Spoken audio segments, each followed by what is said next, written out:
Captain's logs. Han Solo. I'm captain of the Millennium Falcon. This is Captain Jean-Luc Picard of the Federation starship Enterprise.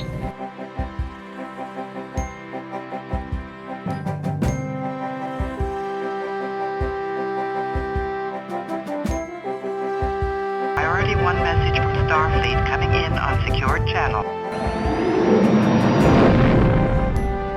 You're listening to Captain's Logs and Lightsabers, part of the Geek News Now podcast network. Hey Captain's Logs and Lightsabers listeners.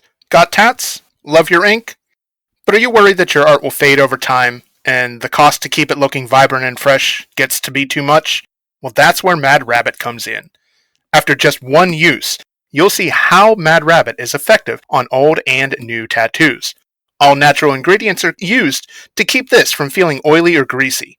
Even better, use promo code CLLPOD and save a whopping 20% on every purchase. Keep your ink looking great and save money. Check it out, madrabbit.com, promo code CLLPOD. Hey, welcome to Captain's Logs and Lightsabers. This is episode 25. If you're new to the show, we are the podcast with Geek News Now that covers both Star Trek and Star Wars in the same show. So if you've been following Star Wars news lately, you know that there was a small fan convention that happened over the weekend. Over in London, the Excel Center. It's called Star Wars Celebration 2023, and I couldn't wait to talk about all of these announcements and news that came out of that show. But unfortunately, Chris, my typical co-host, he wasn't able to join us. We just couldn't make our schedules line up. So rather than you listening to me drone on and on by myself, I decided to call in some reinforcements. So I put a call out to the GNN crew and to see if anyone was willing to come talk Celebration with me. And, well, hey, that call was answered. So I want you to welcome the host of GNN's Thursday YouTube live show, the Cantina Happy Hour, Mr. David Furr. Thanks for joining me tonight. Hey, thank you for having me on. It's great to be here. Loving it. Love your show. Thanks, man. Thanks. I really appreciate hearing that. How are things over on the Cantina Happy Hour? Why don't you tell us a little bit about the show and what you do for listeners of our show who haven't checked it out yet? Well, go check it out. It's basically a forum show. We'll talk about Star Wars, and nothing but Star Wars. I mean, we might run off on tangents once in a while, but usually it's Star Wars. Right now, we're doing Mandalorian. Just as the episodes come out, we're watching them on Wednesday, then talking about them on Thursday. So the Mandalorian is real big right now. We were doing double shifts with Mandalorian and Bad Batch when they were both on together, and that was rough. Yeah. This year we actually got really lucky because May the 4th lands on a Thursday. So we'll have a big May the 4th spectacular, and then also May the 25th lands on a Thursday as well. Which, if you don't know, May the 25th is the 40th anniversary of Return of the Jedi. That was the day it first aired in theaters. So yeah, we've got some cool stuff lined up. Yeah, awesome. That sounds like a fantastic lineup and an outlook of what's to come. Do you think you'll have a chance to check out Star Wars Visions on May the 4th before Happy Hour? I plan on it. Myself and my co-host Debbie and Cam from Cam and Focus. If you haven't watched Cam and Focus, go watch that. But Cam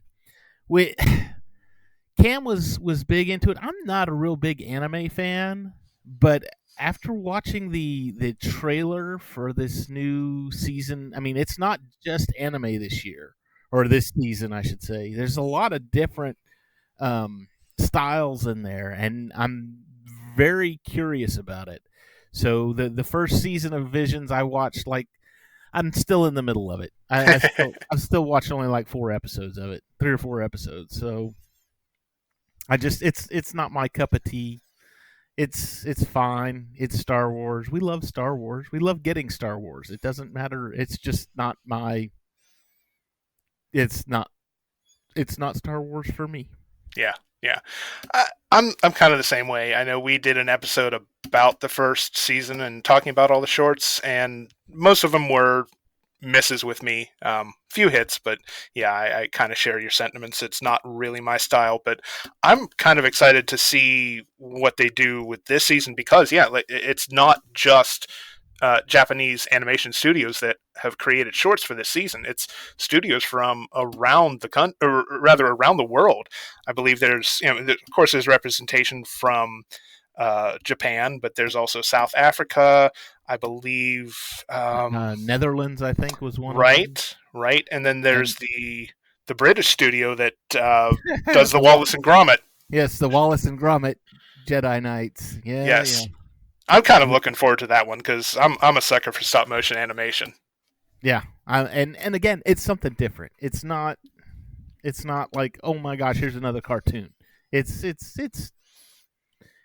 nice to take a break from the norms every once in a while. Mm-hmm. I mean, and stop motion animation has been used in Star Wars in the past for the original trilogy. I mean, So it all comes full circle. It's like poetry. It rhymes and it's all together. So you're not here for Star Wars Visions talks just yet.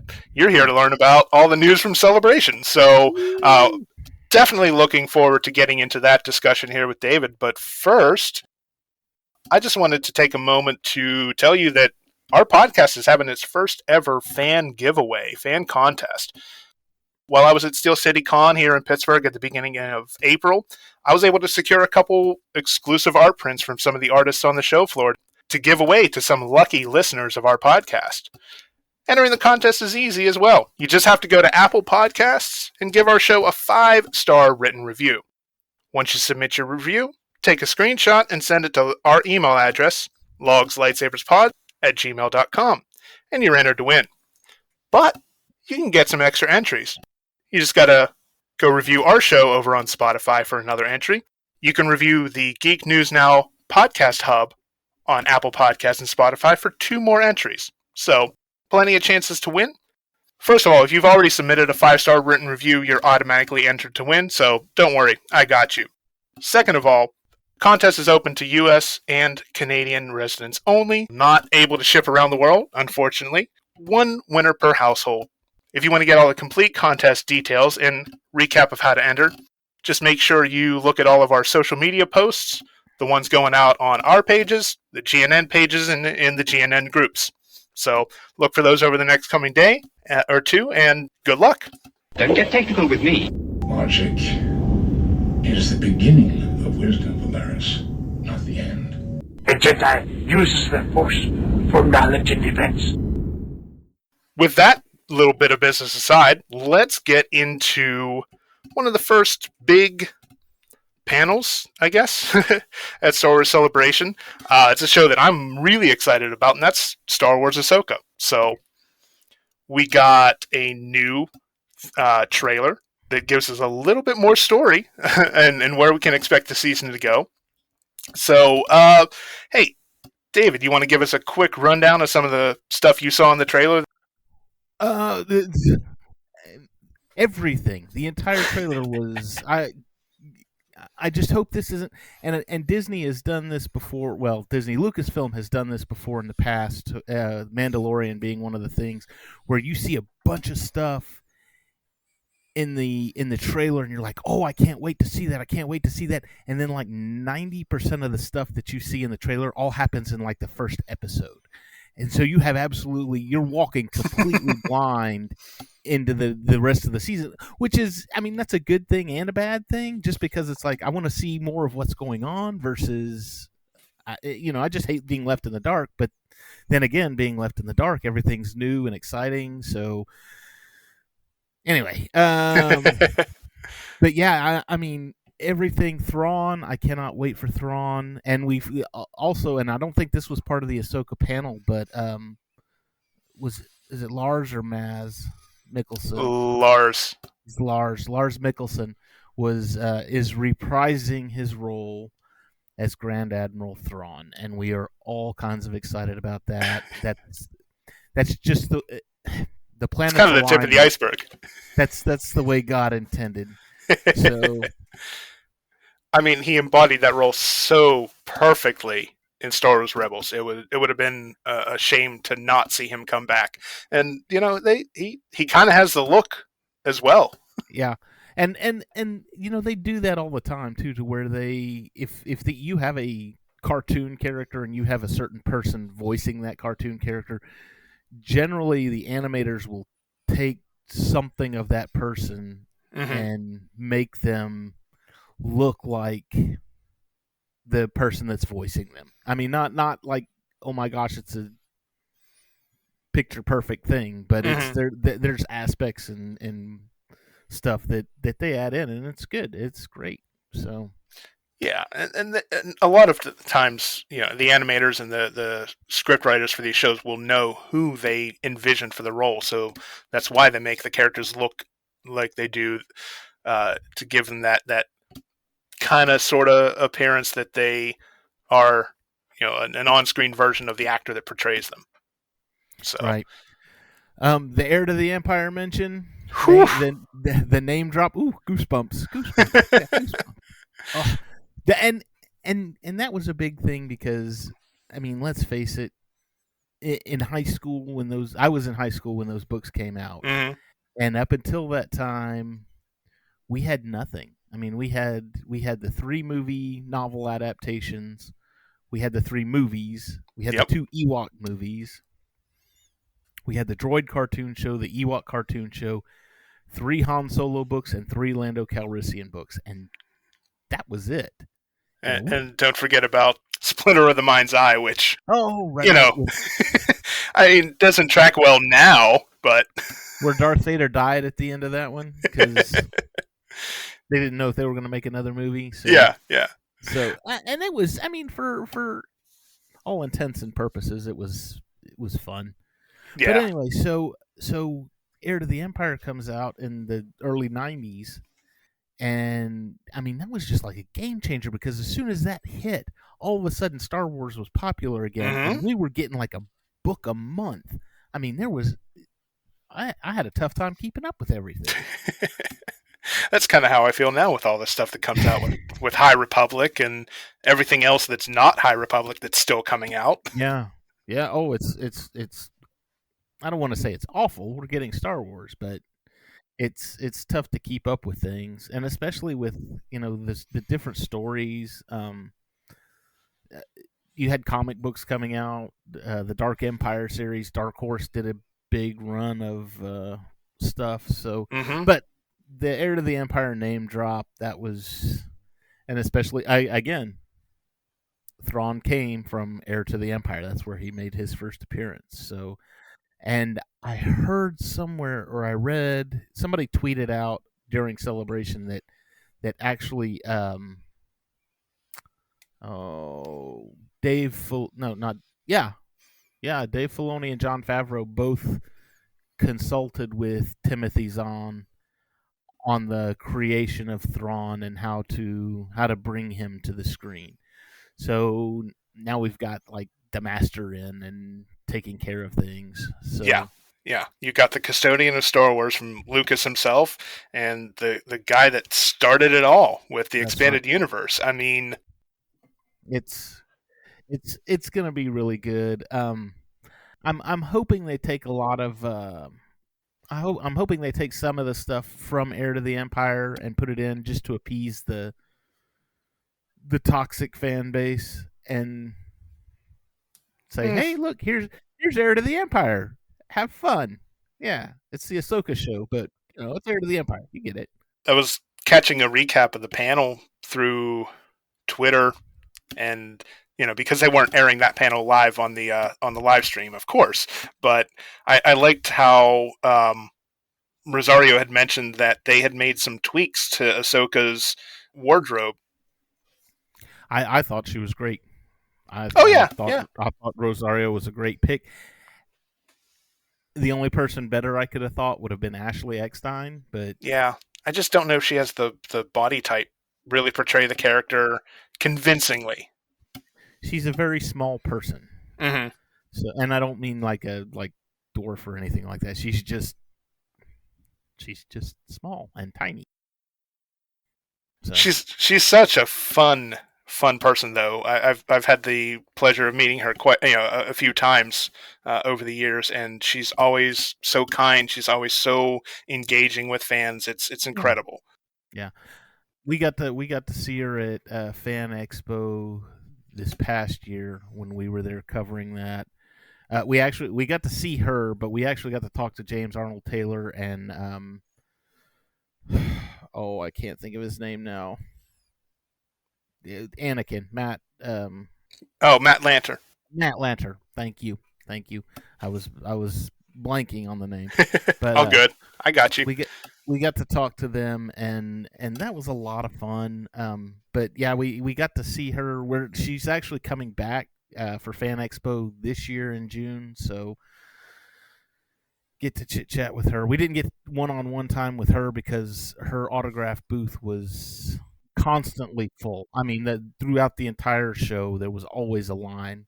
Hers and Cara Dune was there, and both of theirs. I mean, just constantly a line there. So, I imagine, yeah. I mean, two of the most popular characters ever introduced in Star Wars. And one of them's never coming back. Yeah. Well, I mean, she burned like a supernova. Yeah. Well, and in my opinion, if you want to voice your politics, that's fine, but don't take your job away because you have an opinion.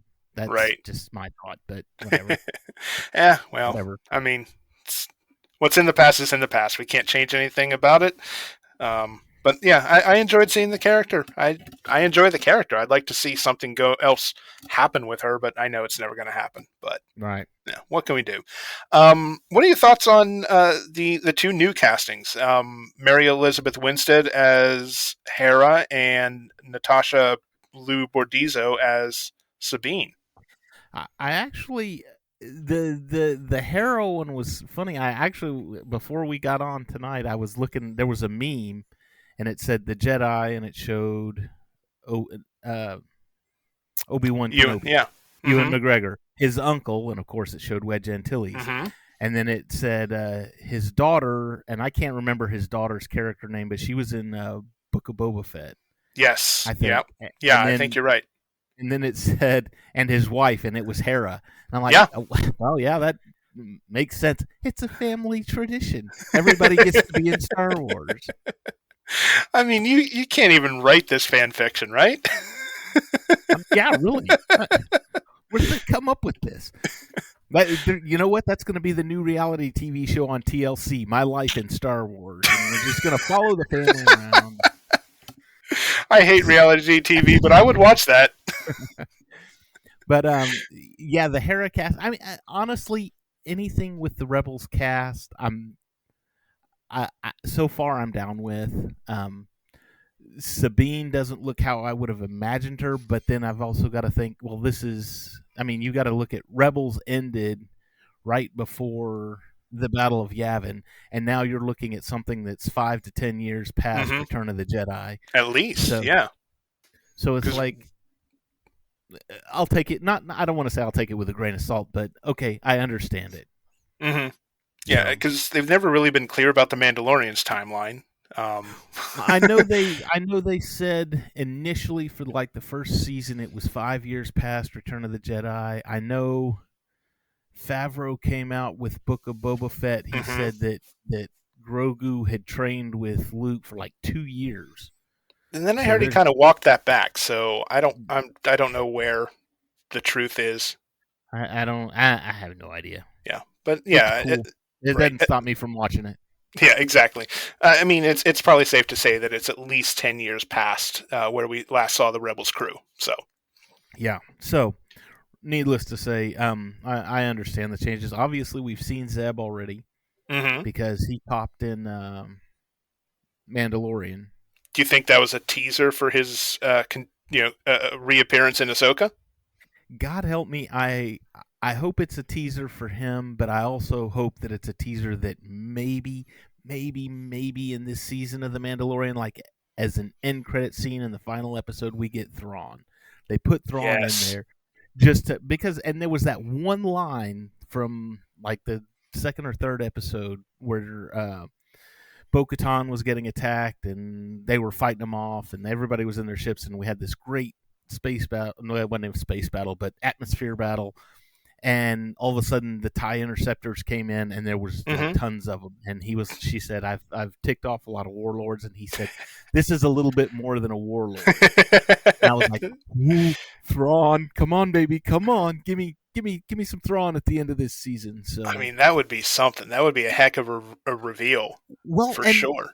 And the fact that Filoni and Favreau have come out and said, "Oh, all of this is tied together. This is all gonna," and we're going to talk about this here in a little bit, the new directors, but Filoni's directing one of the new movies. And according to him, that movie is going to be the culmination.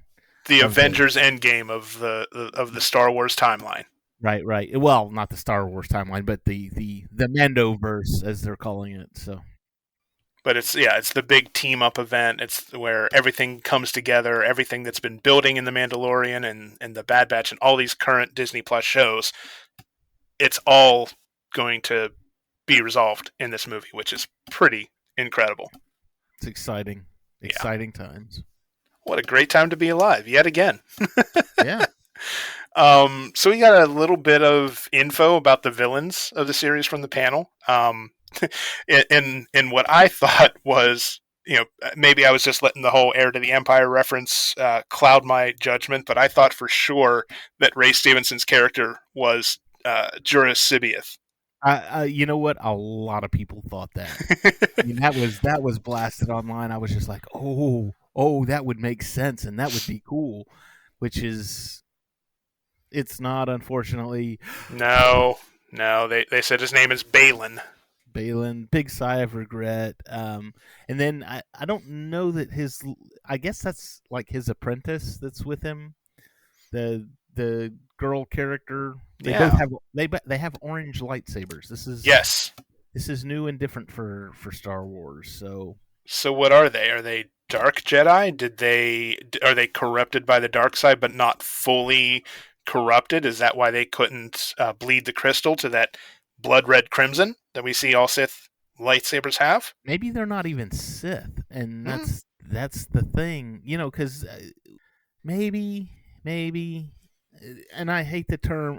If you've watched my show at all, I cannot stand the term gray Jedi. Oh, you and me both. I think that's a contradiction in terms, because you've got Sith, bad guys, Jedi, good guys, and when you say gray Jedi, that's like saying agnostic Christian or atheist Christian. It doesn't make any sense. It's like an oxymoron. So I'm just like, I don't care for the term. I don't mind the idea of it, but we need a better term. Everyone in the fan base, we need a better term than gray Jedi. That's all. I mean, there's got to be something in the D&D world that we can sort of apply, right? Sure, why not? Chaotic neutral. I don't know. So yeah, we found out some directors. Few episodes, of course, are going to be directed by Filoni himself. Of course. And who else was announced? I'm drawing a blank.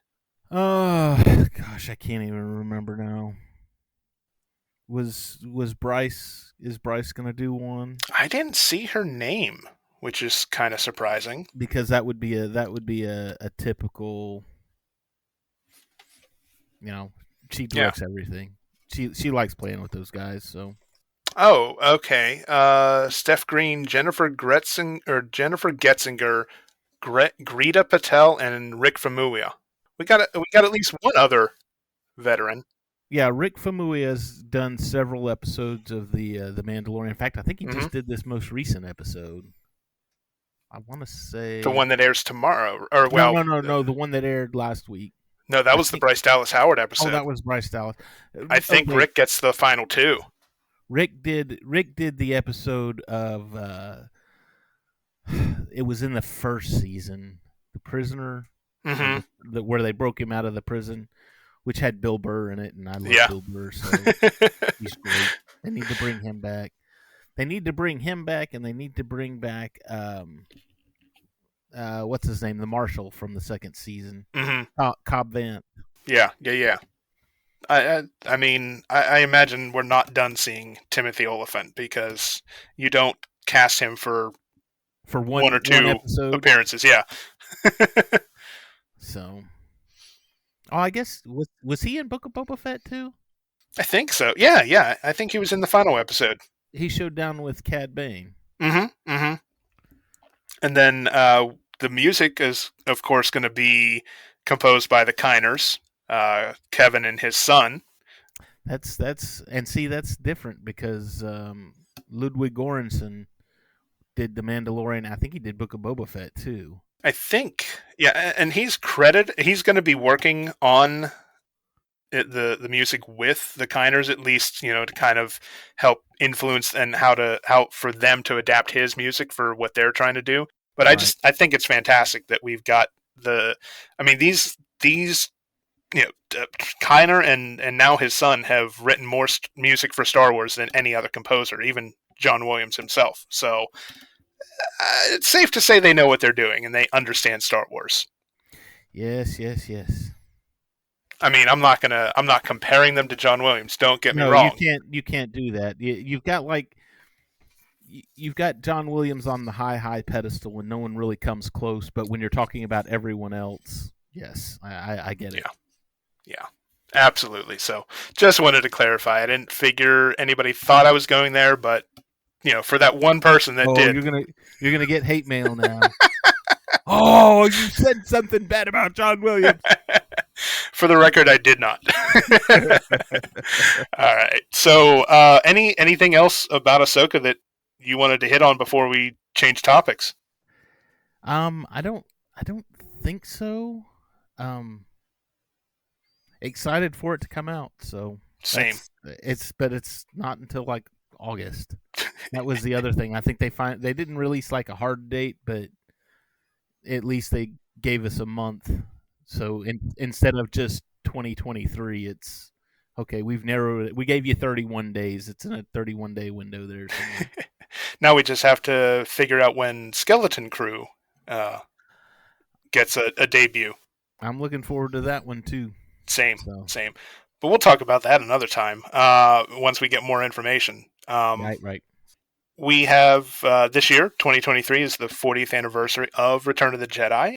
For the first time in 26 years, Return of the Jedi gets an official theatrical re-release. It'll be in theaters from April 28th to May 4th. Has it been that long? Yeah.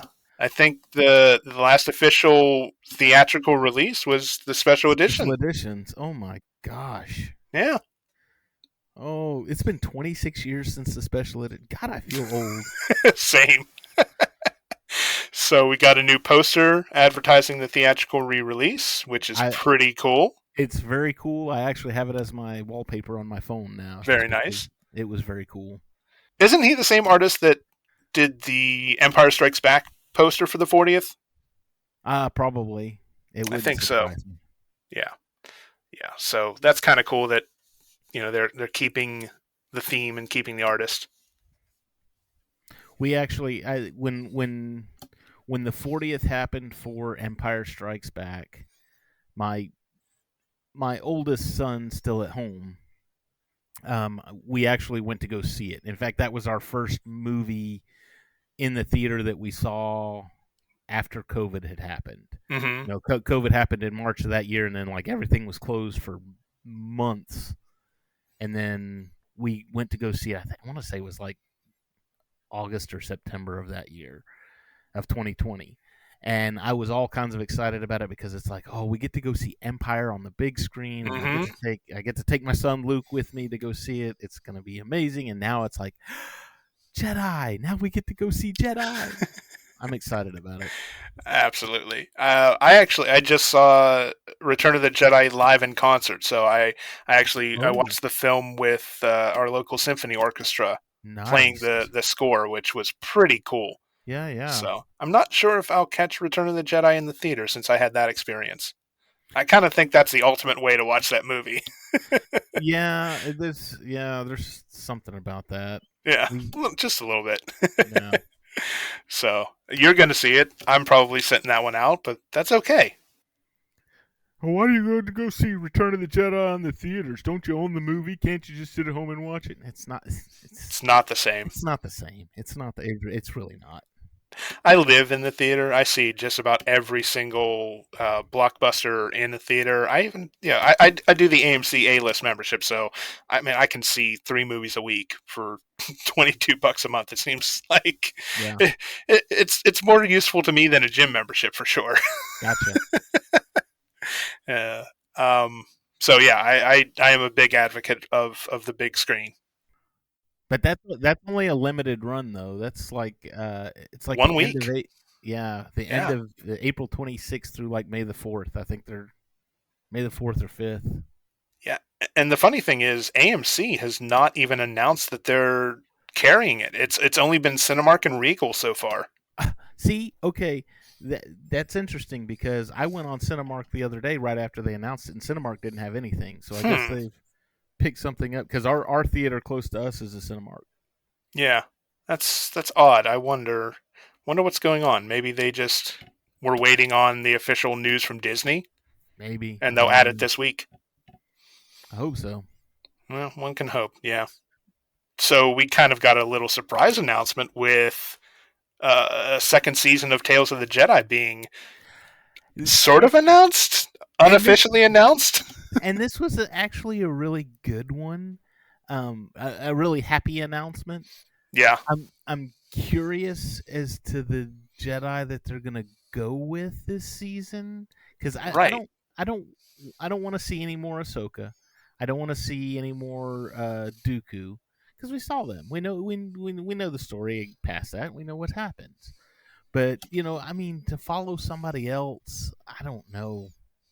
It's the first season was really really good. That Dooku one where he was fighting Yaddle at the end, I was just like, holy crap! It was mind blowing, right? When he smashed her with that thing, and I was like, oh, and then she lifts it back up, oh, and then he, oh. It was such a good show, such a good season. It was a good end for that character because she just kind of disappeared after episode 1. Right, so right. It was like, well, what happened to her? Well, there you go. There's our story. Yeah, she got too close to the truth. That's right. So I'm looking for. I was happy to hear that they were doing another season. I'm anxious to see, like I said, who they're going to pick to go with. I'm going to assume they're going to do the same thing where they do 6 episodes, 2 Jedi, 3 episodes per Jedi. So you think we'll get anything from Mace Windu? Oh, see, that would be that wouldn't surprise me. I could see Sam Jackson coming back and doing Yeah. I mean, he's doing Disney Plus. He's doing Secret Invasion coming up here pretty soon. So he's not above. It's not like he's sitting there going, "Oh, I'm not doing TV." He'll do it. He'll do anything for a paycheck. Just look at his Capital One commercials. Yeah, I know, right? Just call Sam. We'll get him to do it. I have some friends who would be very excited to see Ki-Adi-Mundi getting a really? Tales of the Jedi short. Yeah. Okay. I've got friends that are big Kit Fisto fans. So hey. But you know what though? Plo Koon had a big, a large arc throughout the Clone Wars. Mm-hmm. Plo Koon. Yeah. James Arnold Taylor just wanted to do something different. That's all. Yeah. Yeah, so that was a cool surprise announcement from the man Filoni himself. Yes. And he did the other he's well, I mean obviously it's all the same style and animation as the Clone Wars and Rebels and everything. So yeah, so he's going to be in charge of this one. Right. And I mean you got to give Disney credit for leaning on the tools and everything that they have in that animation pipeline, to utilize that style for multiple projects. I mean, who'd have thought, Clone Wars, Bad Batch, and now Tales of the Jedi, all in that same animation style. Oh, and you mentioned Bad Batch, and I don't recall if we're talking about Bad Batch or not, but it was announced that next season for the Bad Batch is the final season. There's three seasons just a little heads up next season for Bad Batch. That's it. Yeah, and I kind of expected that. That's kind of been the rumor for a while, is that Bad Batch was going to end in season 3, and I completely forgot about that announcement because of everything else that came out of Celebration. So thanks for reminding me. No, there's been a lot of stuff. Yeah. You can't be expected to remember everything. Good. Thanks for your support. Yeah. So that's the way that season 2 ended. I hope that season 3 picks up right where that left off and does not let off the gas, because that back half of the season was just peak Star Wars. Well, the back half, there was a lot of just one shot episodes in this season, and we talked about it on the Happy Hour. So they all kind of had a purpose. They all kind of did, but then I'm looking at it going, all right, well, there's another. Now there were some amazing seasons. We talked about it. There was 2 or 3 episodes where it was a Bad Batch episode without the Bad Batch. And those were usually really good, like where they focused on Crosshair. That third episode of the season, with where it was just Crosshair trying to find his place in the Empire, was like, oh my gosh, that was amazing. It was so good. But I digress. Yeah, and I mean, Omega still is not giving up on Crosshair. She's still trying to save him, which kudos to her. She didn't. It follows the Star Wars poetry. Everybody's redeemable. Right. Exactly. So we got one more piece of news to talk about before we get into the big announcement, and that's something that's near and dear to my heart, which is the sequel to Star Wars Jedi Fallen Order. We got a final trailer for the sequel, Star Wars Jedi Survivor. Are you a fan of the game? Okay, so I started playing Fallen Order. I don't want to say I lost interest, but it was like I put it down for a while, and when I picked it back up, I forgot how to do everything. And it's one of those games where I'm like, I really would like to go back and revisit it, just because the new game is coming out and it looks amazing.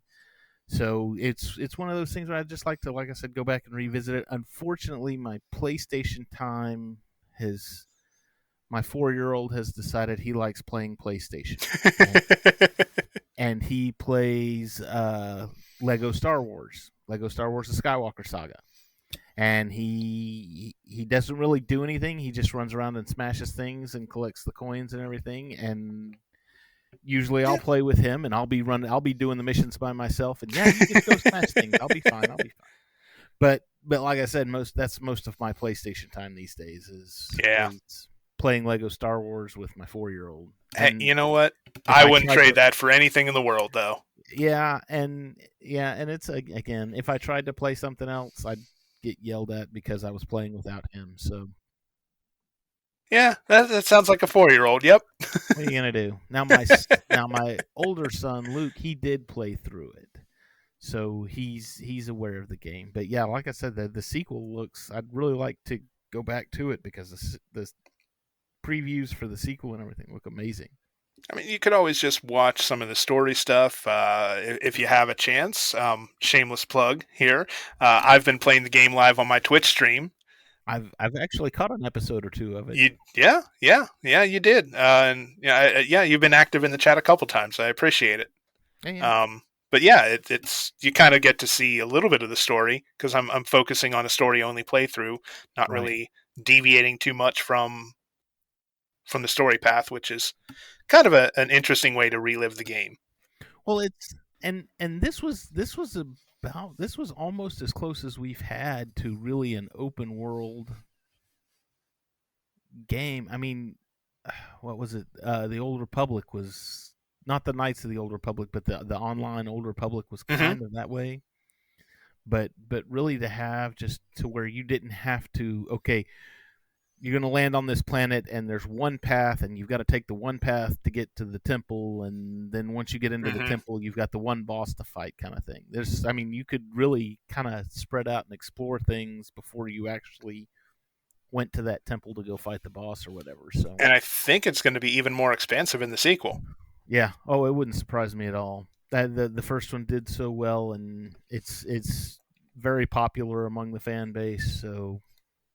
Now, did you catch in the trailer that we see Cal on Coruscant, which that mission has to be, whatever they're trying to do there has to be pretty darn important if they're going to the center of Imperial rule on Coruscant. But there was a series of books. It was called I think it was called Coruscant Nights, and it, just like nights, like nighttime nights, not like Jedi Nights. But it was about a guy that lived in Coruscant, and he was like a private investigator. But he was a Jedi. He was a Jedi that had survived Order 66, and he was a private investigator. It was a 3-book trilogy. I need to find those books, but it was just basically him using his Jedi powers to solve these mysteries and stuff. And so, but he was living on Coruscant. And I'm like, wow, that's ballsy. You're gonna live on Coruscant and be a Jedi, yeah. And use your powers out in public. Right. I mean, I'm sure he had a lot of discretion, but still, yeah. So how did I miss that series? That sounds right up my my alley. It was one of those ones I caught it it was just there. I caught the paperbacks at a gas station or something, or nice. Even maybe even an airport, and I was just like, oh hey, here we go. And I got rid of a whole bunch of my books not too awful long ago, so yeah. Of course, I don't have it anymore, but I think it's called Coruscant Nights. I'd have to look it up for sure. Yeah, I might have to check that out. So we kind of see some new looks for the characters from the first game. We see Marin, the wayward night sister that joined the game or joined the crew towards the end of the game. She's kind of sporting a punk look. It's kind of cool. And then the pilot of the game. I cannot think of what race he is, but he has 4 arms. But when we see him in the trailer, he's missing one of those arms. Gosh. Grease Dritus is the pilot, but I can't think of his race. I'm trying to think. I can't remember. I recall. So I just happened to finish the Star Wars Jedi tie-in novel that kind of tells the story of what happened in the 5 years between games. I finished that novel, and you find out what happens to the arm, and you find out why Marin looks the way she does. So nice. It's one of those things where if they don't fill in the details in the game, you'll have to go and read the book to get the full story. Right. Yeah. Clever on their part to try to sell more books, but that's always been the thing. That's like, hey, you want the backstory? Go buy that book. I was on board with it the moment it was announced, so what does that say about me? I'm a sucker for tie-in novels, I guess. Yeah. So, and they did this is nothing new. In the Kevin J. Anderson books, the Jedi Search books, where Luke was rebuilding the Jedi Order, and this is all Legends now, of course. But there was several times where it referred to the clone emperor returning to Coruscant and devastating Coruscant, and people would be like, where did that happen? Did I miss a book or something? Where did it happen? It's like, no, that was in Dark Empire. That was in the comic book. You got to go buy the comic book now so that you can understand what's going on over here, what they're talking about. If you want to know, you got to go to a different media. The merchandising machine is always on its game, right? Constantly churning. Constantly. I don't really have anything else to say about the final trailer for Jedi Survivor, so let's get right to the big major announcement. And that's the Indy 5 trailer. No, I'm kidding. Gotcha. It's not April Fool's anymore. What are you doing? No, that is the announcement of not one, not two, but 3 new Star Wars films. Uh, Again, easily the biggest piece of news that we got from Celebration 2023. Let's start at the beginning. Someone once told me it's a very good place to start. The now before we dive too deep, this is not a new trilogy. Because there was talk of Rian Johnson getting a trilogy. There was talk of Taika Waititi getting a trilogy. These are 3 standalone movies. So 3 different movies, and they all, they cover a timeline. You've got one that's happening thousands of years before the Republic. You've got one that's happening before the First Order arises, and then you've got another one that's happening after the events of the sequel trilogy. So yeah, that's quite. I believe the number thrown out was 25,000 years before the Battle of Yavin, because I think that's kind of the timeline. That's what we kind of use as year 0 is the Battle of Yavin. So, 25,000 years before the Battle of Yavin is the rise of the Jedi, or the dawn of the Jedi, I guess. Right. Well, and there was actually a book called, I think it was called The Dawn of the Jedi. I think you're right, yeah. And that's a Legends book, but hey,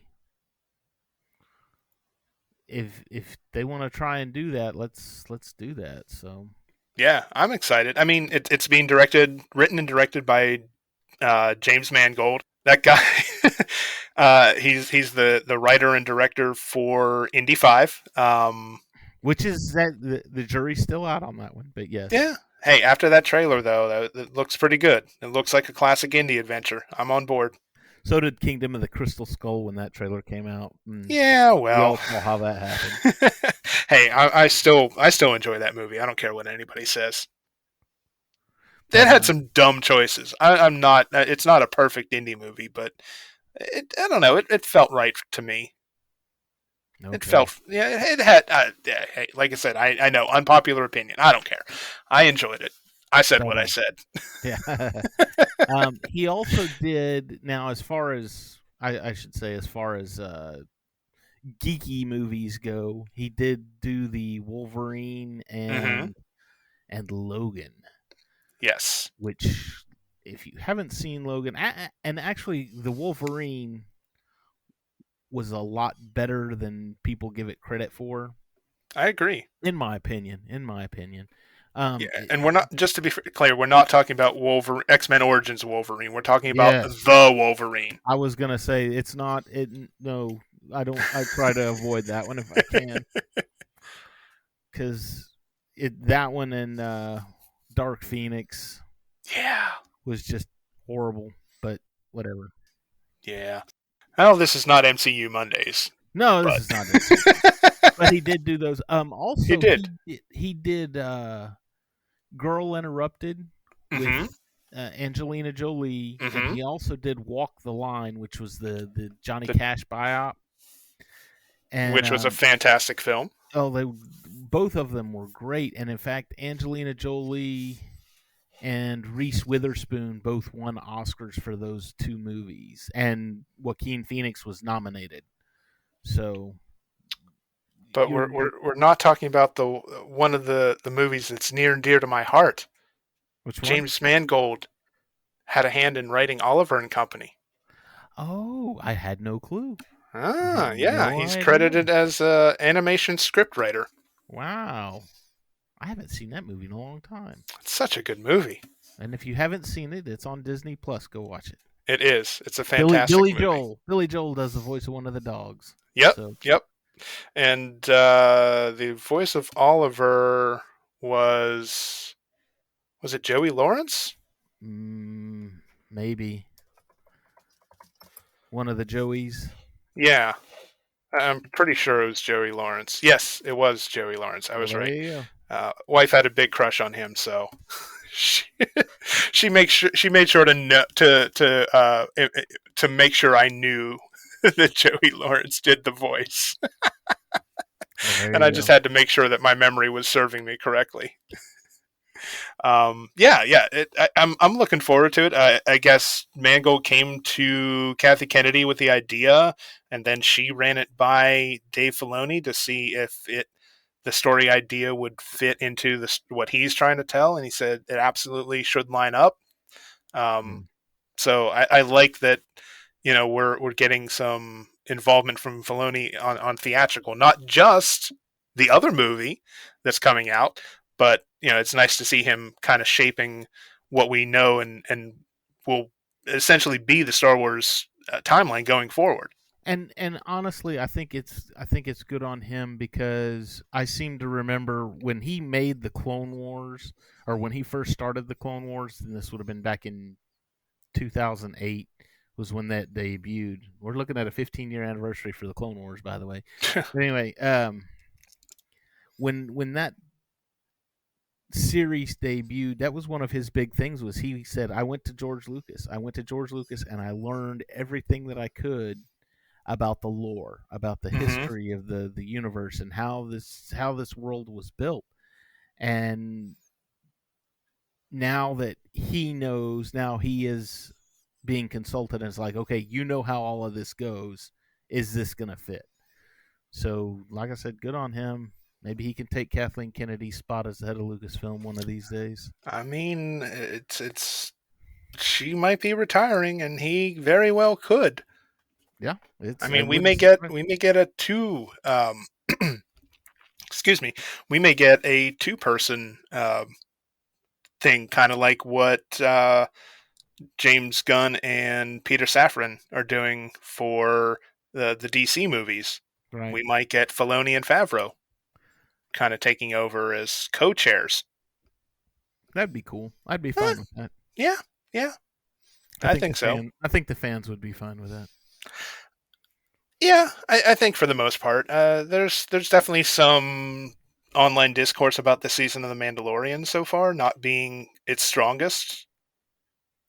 But I don't know if that's like a Last Jedi situation where just a vocal minority are expressing their displeasure, or if it's, a little bit more wide than that. Who's to say? Who knows? Online fandom is weird. You know what? If you don't like it, don't watch it. That's the thing. And if you watch it and you don't like it, well, don't complain about it. Just stop watching. Right? I mean, you get all these people that complained about, oh, The Last Jedi was awful. I can't believe it. And it was like, it still made a crap ton of money. Mm-hmm. Somebody was going to watch this movie. And it was probably all of you haters out there and saw it 4 or 5 times on the theaters. Just to crap on it online more and more. On it online, and it's like, you keep feeding the beast. Yeah, so I don't know. So the next movie that we're getting timeline-wise is, we kind of hinted at it earlier, and that's Dave Filoni's feature film debut, as basically wrapping up the story that we're seeing in the Mandoverse, in Mandalorian, in Ahsoka, in Rebels. Like, we're seeing all of that come to fruition and come to a head and an ultimate conclusion with Filoni's feature film debut. And I mean, I've always been a fan of Filoni, so I was 100% on board with him getting a show. What about you? Oh, this is one of those you don't even need to question it kind of thing. This has been a long time coming. He's needed to do a feature film, for a Star Wars feature film. He's one of the guys, we talked about Favreau and Filoni co-chair and everything. He's one of the guys within the Star Wars universe that can do no wrong. Everything, the planets and stars always align for Filoni when he does his thing with Star Wars. So I am beyond anxious to see him. Yes, in a feature. I don't think he's directed a movie like at all. No. So this is something completely new and different for him. So, I mean, he's basically producing what amounts to prestige Star Wars TV. I mean, not quite to the level of Andor, but short seasons, high production value, like he's basically had a mini feature film with all of his work on The Mandalorian and Book of Boba Fett, so he was ready, and I think they knew that. I think they've been planning this for some time, honestly. So I'm anxiously awaiting this one. Yeah. And then the final film is something that's probably pretty divisive. We got Daisy Ridley returning as Rey and rebuilding the Jedi Order roughly, 15 years after the events of The Rise of Skywalker? I think that's what they said, yeah. So what were your thoughts on that announcement? Because I know... I think the majority of I think the majority of fandom enjoyed her portrayal of Rey. I think she did as much with the character as she could, working with the scripts that she had. Yeah, and we brought that up on. We did a Cantina Happy Hour last Friday too, just because we had new stuff from Celebration coming out. But that was one of the things we talked about too. Was that it's like you can only do so much with how you're directed and the lines that you're given. You know, everybody threw up on Ahmed Best after episode 1, you know, and he did Jar Jar, and everybody was like, "Oh, death to Jar Jar, kill him!" And it was like, what did you want Ahmed to do? I mean, he just went with what was written for him. It's not like he improvised the whole thing and made it all kooky. Yeah, I mean, he brought life to the character. He, unfortunately, George Lucas was just a couple years too early with that technology. I mean, look at 2002, 2003 when we got Lord of the Rings and the Two Towers. I mean, look at every accolade that Andy Serkis got for those portrayals. Captures, yeah. Just a couple years later. But that wouldn't have happened had Ahmed Best not done his due diligence as Jar Jar. Oh, no, I agree. That opened the gate for all of that. But again, like I said... But Ahmed gets none of the accolades and all the hate. No. And again, he doesn't deserve it because you can only do so much with, you know, if the writing is bad or the direction is bad, you can't blame the actor. Right. I agree, and it's a shame that that's what fandom does. It drives people away. It makes them regret. Yeah, and in some cases, it causes irreparable damage. I mean, look at Jake Lloyd. Oh, that's horrible. That's another story entirely. We love you, Jake. We say we love Jake every show. Absolutely. I mean, we know he listens. We love you, Jake. I mean, we can hope, right? We can hope that he's at least participating in our content. I have faith. Yeah. I mean, yeah, everything that happened to him, and he still is dealing with the fallout and recovering from a very long battle. I can't even think of the actress's name. Rose, who played Rose? Kelly Marie Tran. Kelly, yes, there you go. Kelly Marie Tran. She left social media. I think she's still off. I'm not for 100%. I think so. Sure, because of the toxicity of the fan base. So. Yeah, and that was the best decision she could have made. Yeah. Yeah. Just step away from it. Mm-hmm. No, she did the right thing. Unfortunately, and I can only imagine because really the social media was definitely not around in 1999 for Jar Jar. I mean, we had online message boards. That was it. And that was toxic enough. Computer and get the modem fired up and block a phone line.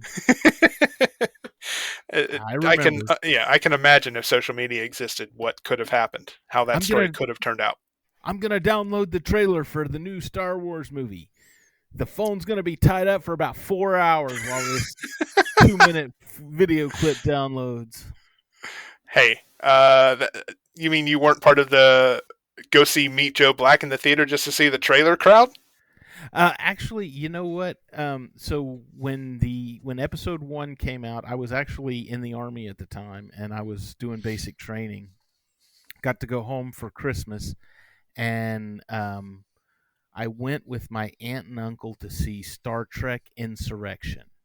Ooh. Because that was on TV. Or that was on TV. That was on the movie theater. Mm-hmm. Well, that was the first time in front of Star Trek Insurrection, because this would have been December of 98. Mm-hmm. In the front of Star Trek Insurrection was the Star Wars Episode 1 trailer, and I was like, oh, and we watched it, and the trailer was great, and I leaned over to him, we can leave right now, I'll be fine. I don't need to see this movie. We can just... If my life ended today, I would be okay. No. Insurrection, that was the one with F. Murray Abraham, right? Yes, yeah. Yeah, okay, so I landed that one right. Yeah, that's yeah. the one. That was the follow-up to First Contact. It was horrible. First Contact was so good, and then that one happened. Yeah, my regular co-host Chris is a firm Nemesis is his favorite Trek movie. Really? That was right? One. Oh my gosh. Yeah, Chris talks about how much he loves that film. It was just, I think at the time in his life where it came out, it resonated with him in a way that I'll never understand. Makes sense. So, yeah. So, any final thoughts about the continuation of the Jedi Order with Rey? The director that's doing this one, her name is, and I'm gonna get her name all kinds of wrong, so I apologize in advance if I pronounce this wrong. Sharmid Obaid Chinoy. I think you're pretty close. If I landed it close, I'm happy.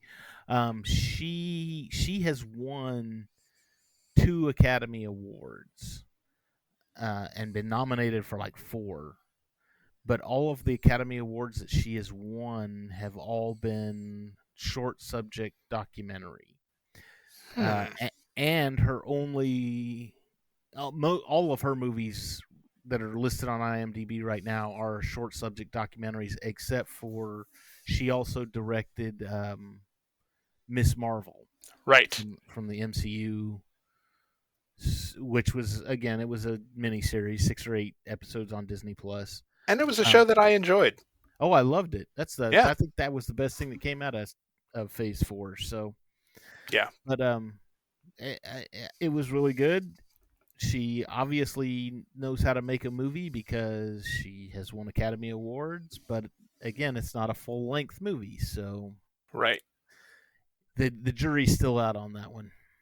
Do you think because of her pedigree and her work on Ms. Marvel and how she really brought the Kamala Khan's culture to life, do you think there's a chance that John Boyega will be willing to come back just to work with her?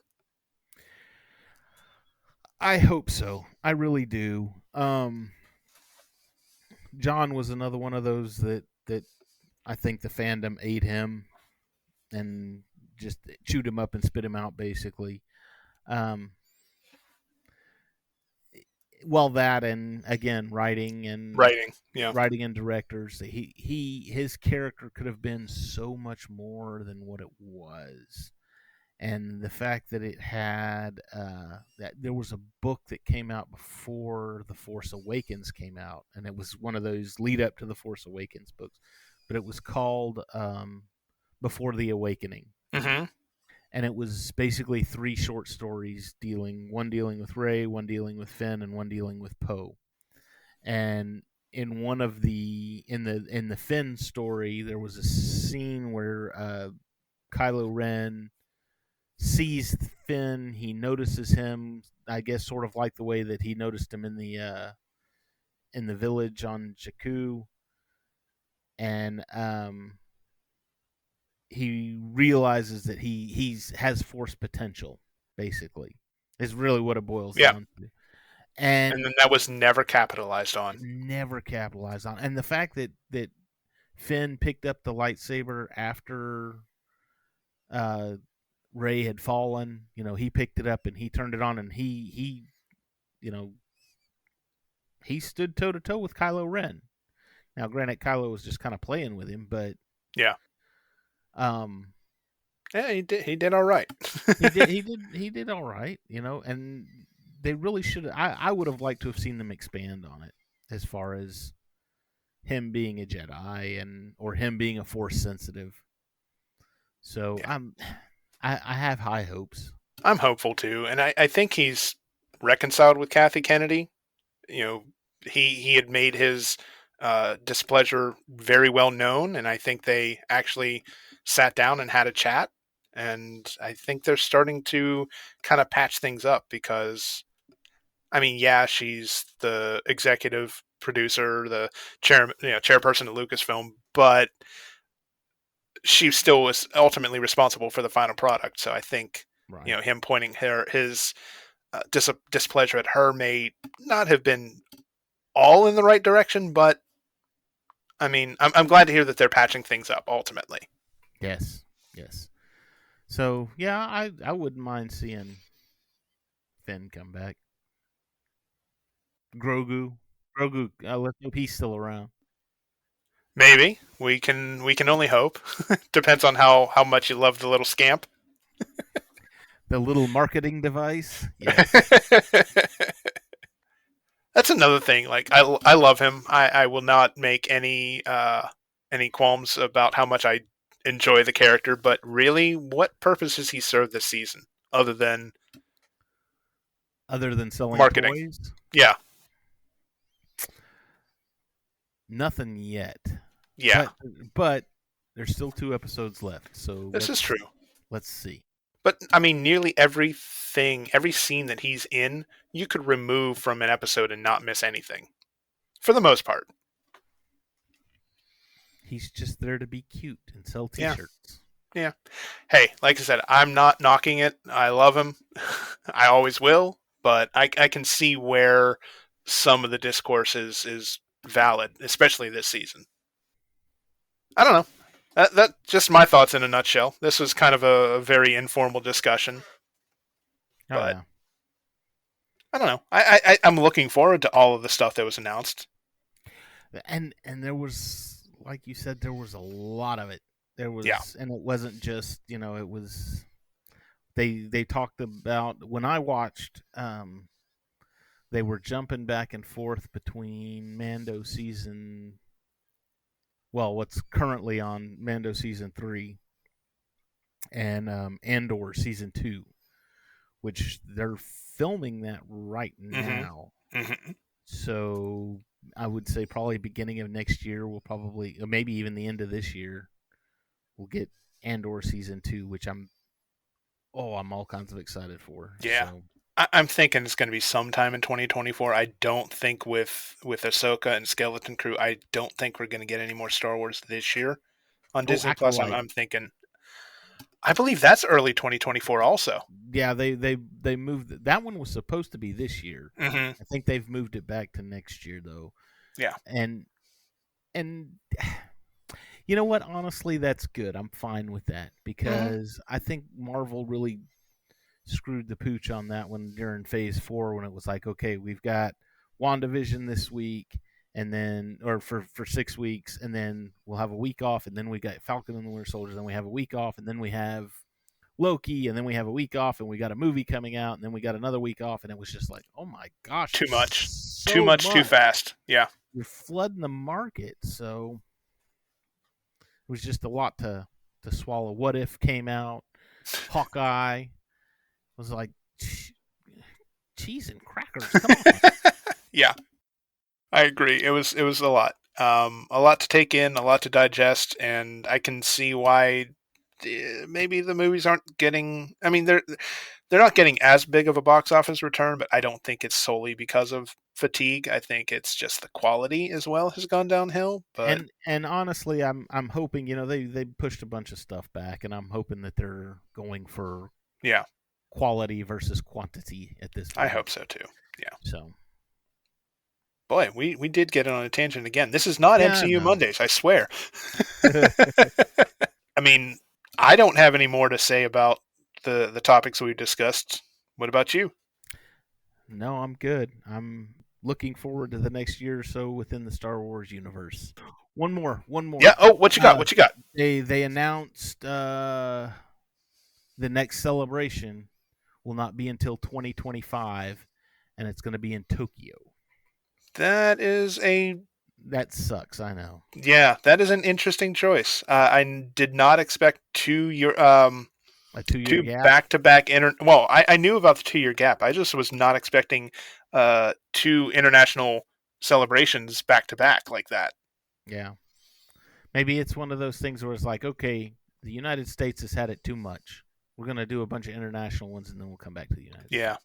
You know what? I was just thinking, though. I wasn't thinking. I can't take all the credit for this, but somebody pointed out that 2027 is the 50th anniversary of A New Hope. What better reason to have Celebration's grand return to the United States than for the 50th anniversary? Need to do it in either Chicago or Dallas or St. Louis, somewhere centrally located in the United States. That way you can have people from both coasts, everybody, north and south, east and west, everybody converges into the middle of the United States. It would be beautiful.